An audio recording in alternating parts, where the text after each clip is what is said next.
Hello everybody. Thank you for taking the time to check out this video on the new moon in Pisces, which takes place, is exact, on the 3rd of March. Pisces is a mutable feminine water sign. Pisces is a super creative, sensitive energy, and Pisces energy is coming through at the time of the new moon. New moons are seeding times. New moons are times for new beginnings. This signals a time for us to start to deepen our sense of our own creativity, our own energetic sensitivity, our understanding of our inner knowings that we often blame ourselves for with our emotions.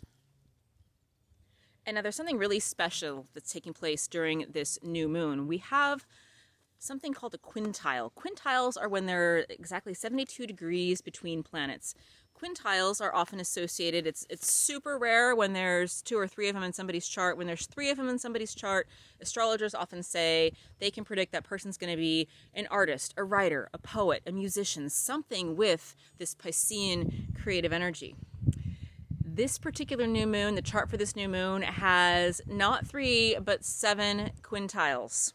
This signals rocket ship's amount of support for our creativity, for us turning inward, looking inward, using our intuition, finding our third eye, finding our energetic sensitivity, and using that to launch our soul's desire, the real reasons why we're here. So this new moon is really a beautiful seeding time, and I believe that this new moon is seeding us into what's happening further on in the month, the March equinox.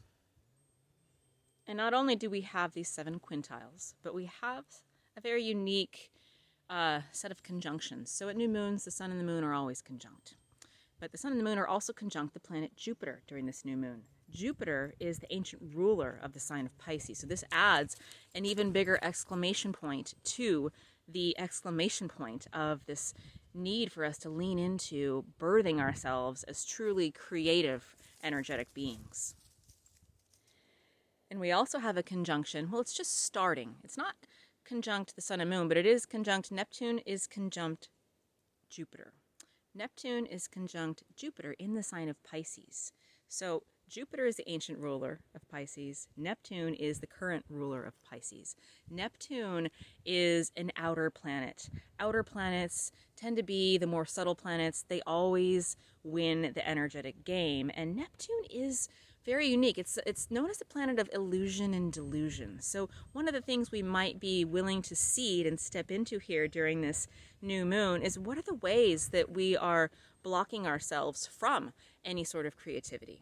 And I want to offer, and I offer in the podcast, I'll put a link to the podcast in the notes for this video. One of the ways that we can really expand our creativity is realizing that we are co-creating all the time. That the illusion of separation, the illusion of ego, the illusion of fear is one of those things that we are invited to drop during this new moon as we plant new seeds of co-creation. Means not just 1 + 1 = 2, 1 + 1 = 5. It's the idea that we're not meant to be separate, and we never were separate. We are connected to everyone and everything on this planet. We are ourselves galactic beings. We're connected to the cosmos. We're connected to avatars and spiritual beings, and all of these things, all of these forces, all of these people, all of these levels of intelligence are here during this new moon to support us in really diving in deep and exploring and expanding our creativity and putting our energetic stamp on this physical world. So I hope that's helpful. I hope that you can join me in the podcast. I'll put a link below. We've got a meditation with Lady Portia, who is the divine consort of Saint Germain. Happy new moon, and I'll see you again soon.